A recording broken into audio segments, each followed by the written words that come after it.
Dernière nouvelle 24 heures. Les premiers radars embarqués gérés par des sociétés privées vont commencer à flasher les automobilistes dès lundi en Normandie, avant d'être déployés sur tout le territoire. Comment fonctionnent-ils? Comment sont-ils accueillis? Tour d'horizon de la mesure. Comment ça marche? Les nouveaux radars embarqués dans des véhicules privés fonctionnent en totale autonomie. Grâce à de nombreux capteurs, ils sont capables de lire les panneaux de limitation de vitesse et de croiser ces données avec celles des cartes IGN, puis ils analysent la vitesse des véhicules qui les entourent, avec une marge d'erreur de 10%. En cas de dépassement, les plaques d'immatriculation sont flashées et leur signalement automatiquement envoyé aux forces de l'ordre. Après contrôle de la validité de l'infraction, les conducteurs recevront un PV. La rédaction vous conseille: pourquoi vont-ils flasher davantage, contrairement aux radars des forces de l'ordre qui nécessitaient le travail de 2 fonctionnaires? Les radars privés n'ont besoin que d'un chauffeur pour conduire la voiture selon un itinéraire établi à l'avance par la préfecture. Les prestataires se mêleront au flot de circulation et seront impossibles à reconnaître habillés en civil et dans des voitures banalisées. Les prestataires se mêleront au flot de circulation et seront impossibles à reconnaître. Pas question donc de les repérer de loin et de ralentir une fois à leur hauteur. Par ailleurs, l'externalisation de la surveillance va permettre aux radars embarqués de fonctionner sur des plages horaires bien plus longues qu'actuellement.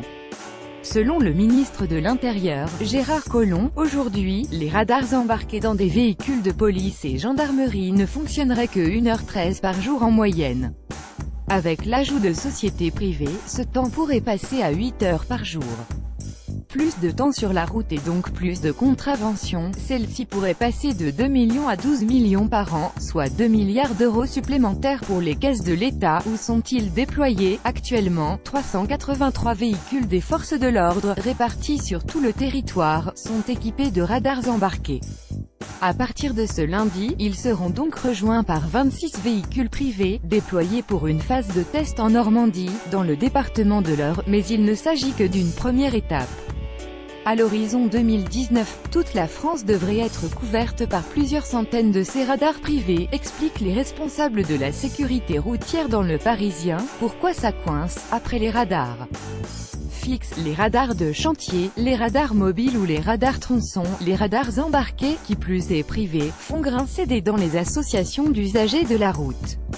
Selon Le Parisien, l'association 40 millions d'automobilistes, qui dénonce une « machine à cash », aurait saisi le Conseil d'État pour faire annuler cette privatisation, au motif que les services de police ne peuvent pas être sous-traités. Autre crainte, déléguer les contrôles à des entreprises dont l'objectif est de réaliser des profits, peut mener à des abus et des fraudes. À Paris, la privatisation du contrôle et des amendes de stationnement a conduit la ville à annuler des milliers de PV, dressés illégalement.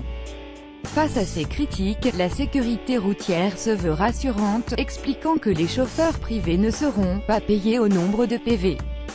De plus, grâce à la technologie des radars nouvelle génération, les chauffeurs, pas plus que leurs patrons, ne connaîtront le nombre d'excès de vitesse enregistrés durant la mission.